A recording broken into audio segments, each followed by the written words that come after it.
Well, good morning. It is Monday, October 16th, 2023, and I am Kenny Polcari, your host of the party. And here's what you need to know this morning to get your day and your week started. So what happened last week? Well, earnings kicked off, right, with the big banks. It's both good and maybe not so good, right? This week ahead, it's all about the regionals, along with Netflix and Tesla and Lockheed Martin, which is going to be very interesting considering what's going on in the world, although those earnings came out before this war broke out. But let's listen to what they have to say. Gold and oil surged last week. Both are retreating a little bit this morning after that move last week. The war in Israel continues to heat up. Palestinians are on the move. More Fed speak suggests another pause. And what do we have for dinner tonight? We're going to have the Bucatini and a Butternut Squash sauce. It is a great fall dish. Okay, look, it was a hell of a week, right? Confidence is taking it on the chin. Inflation is heating up again, although they tell us not to worry. The fear index, the VIX, right, shot up 34% as the ongoing threat of an erupting broader conflict in the Middle East unfolds. Israel telling the Palestinians to move south to avoid the war and the anticipated ground invasion. It's going to happen at any time. And so far, we got about 600,000 have in fact left. But Hamas wants them to stay in place, potentially raising the human cost exponentially, forcing them to become human shields, which are, it's a barbaric display of the worst of humanity. And it has divided the world along lines that I never thought I would ever see. And just get this off my chest. What is going on at institutions like Harvard, UPenn, and University of Wisconsin, and a host of others, is beyond comprehension. And it begs the question, what are we teaching these kids? And where is all of this hate coming from? But you know what? Let's just not go there right now. And it was all of that drove investors, traders, and algos into the safe haven asset trade. Treasuries, gold, and utility stocks all saw significant gains. Oil saw gains as well as the idea of supply disruptions gathered steam.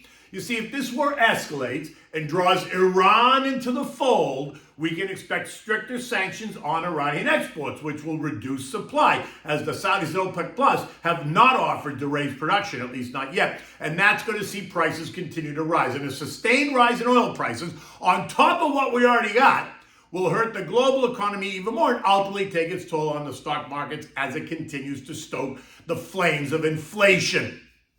At the end of the week, we saw the 10-year Treasury yielding 4.61%, representing a 5% drop in the yield from earlier in the week. And that makes sense because the TLT, which is the 20-year bond ETF, rose nearly 5%, leaving it still down 12% on the year, but that's off of the negative 17% that it began at the week last week. The 2-year Treasury ending the week yielding 5.05. Gold is on fire, rising $63 alone on Friday for a gain of a total of $122 for the week, or nearly 7%, right? Think the ultimate safe haven trades. Utilities up 1.15% on Friday, and that's gained 8.5% since October 6th, the Monday after the invasion of Israel. And oil, that's up $4.80 or 5.8% on Friday, bringing its weekly gain to 7.6%, leaving it cuddling right up to $88 a barrel. We saw weakness in tech, consumer discretionary, communications, and the semis as the week came to a close. And this makes sense. And why? Because they are some of the year's best performing sectors. So yes, as the level of angst heats up, then you can expect that investors and portfolio managers are going to ring the cash register and take some money out of those sectors that are up 30+% year to date. Now that money can go to a bunch of places, and depending on your risk tolerance and outlook, you do have other choices. There are now alternatives versus, a couple of years ago, there were none. Now, financials up 0.2% on Friday. Consumer staples up 0.9%, right? The safety trade. Energy up 2.2%. Healthcare up 0.6%. Basic materials down 0.4%. Real estate was flat. The contra trades gained, and the VIXI, which is the fear index ETF, surged by 12% on Friday as we moved into the weekend, leaving many to wonder what was going to happen or what was next or potentially going to happen over the weekend. At the end of the day on Friday, the Dow was up 40 points. The S&P lost 22. The NASDAQ down 167. The Russell was off 15 points, and the transports lost 263 points. Think higher diesel and gas prices, right? And what that does to the transportation industry, and then what that does to everything along the chain. Now, it was also the start of earnings season, and we saw strong earnings from the big boys. JP Morgan was up 1.5%. Wells Fargo up 3%. Citibank was off 0.25%, as well as BlackRock. That was up 1.3%. UNH up 2.6%. PGR up 8%, and PNC was down 2.6%. But before you go all giddy about the bank earnings, and sit back, because while they beat on all levels, they are warning of tougher times. Recall that I told you to pay attention to what?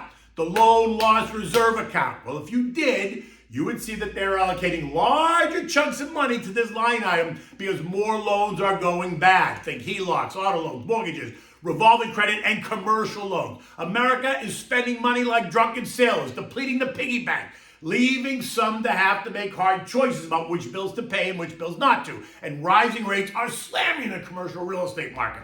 And that is raising the alarm bells all over the street.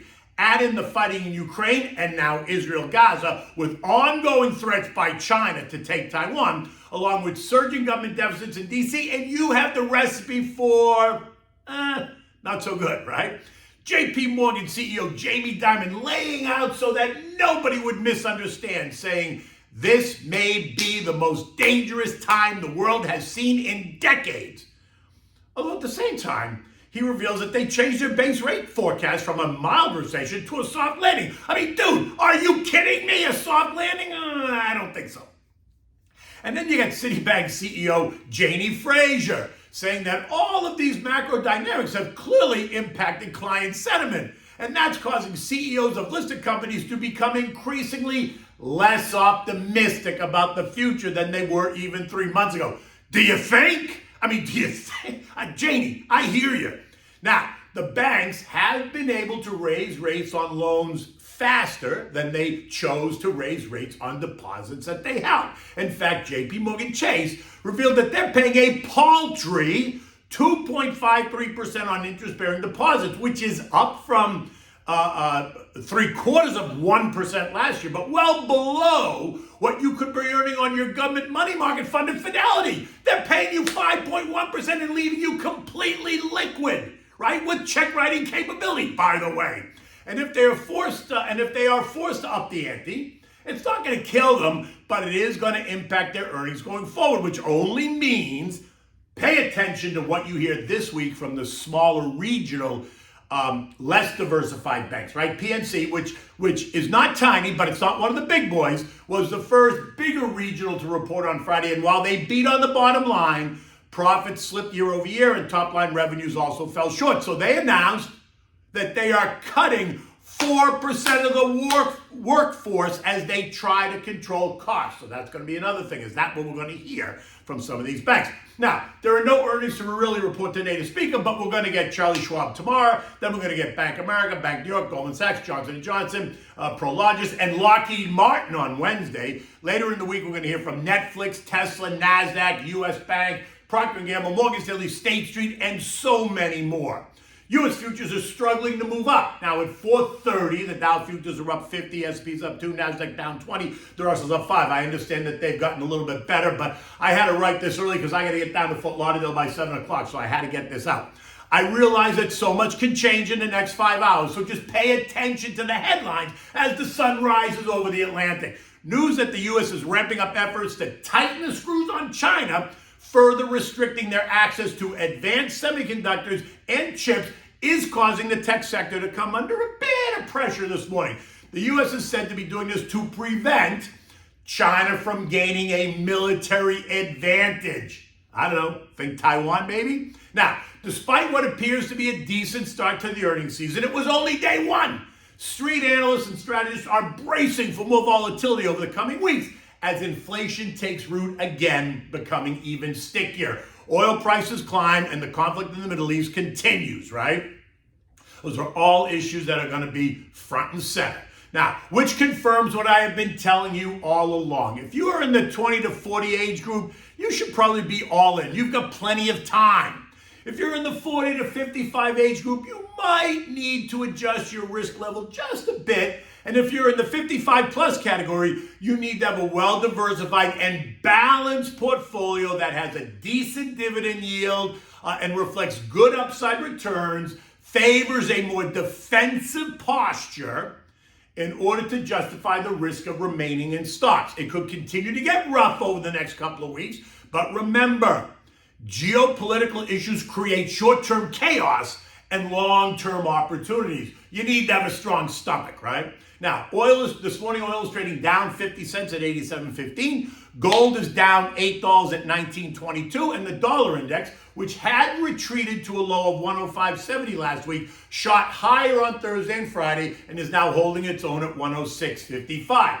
It appears to be in the 105.70, 107.20 trading range, and much of that is going to depend on Fed policy statements that we hear over the next 2 weeks ahead of the Fed meeting. On Friday, Philly's Patty Harker told us that disinflation is happening and that he favors doing nothing at the next meeting. Unless, of course, the data changes, right? Always protecting himself. Now, disinflation is not deflation. Disinflation happens when the rate of inflation slows but remains positive, causing prices still to rise, versus deflation that actually sees inflation rate go negative, actually causing prices to fall. And guess what? That ain't happening.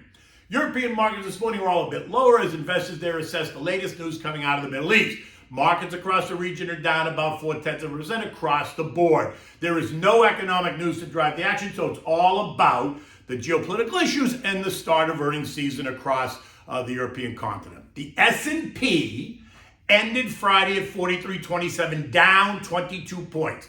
The short-term trend line is about to slice down through the intermediate trend line, which has moved up from 43.85 to 44.02 over the past week.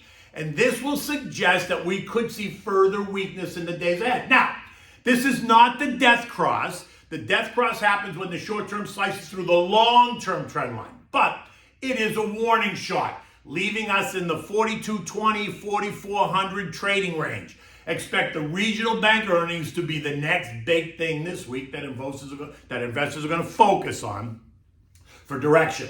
On a side note, Secretary of State Blinken has returned to Tel Aviv after spending time with the region's Arab leaders in a bid to help the U.S. provide humanitarian assistance to the Palestinians. Biden and German Chancellor Olaf Scholz are considering trips to Israel to try to prevent this war from escalating. And so the clock ticks, and we'll see as the week goes on. Okay, so now, what are we having for dinner tonight? This is simple to make. It's different. It's delicious. It also works as you could have it as a great Thanksgiving, pasta dish, right? It's bucatini with butternut squash sauce, right? Simple to make. No tomatoes in it. It's just butternut squash, cream, chicken stock, cheese. I mean, come on. What else do you need, right? Now, you need the cubed butternut squash. You can buy that at the store. You need chicken stock. You need garlic. You need butter, fresh grated Parmesan cheese, and a bit of heavy cream. You can use light if you want, but heavy cream is always richer, right? Bring a pot of salted water to a rolling boil, then put it on the back burner. Let it simmer until you need it. In another pot, you want to start with the cubed butternut squash. Place 2/3 of what you buy in the pot.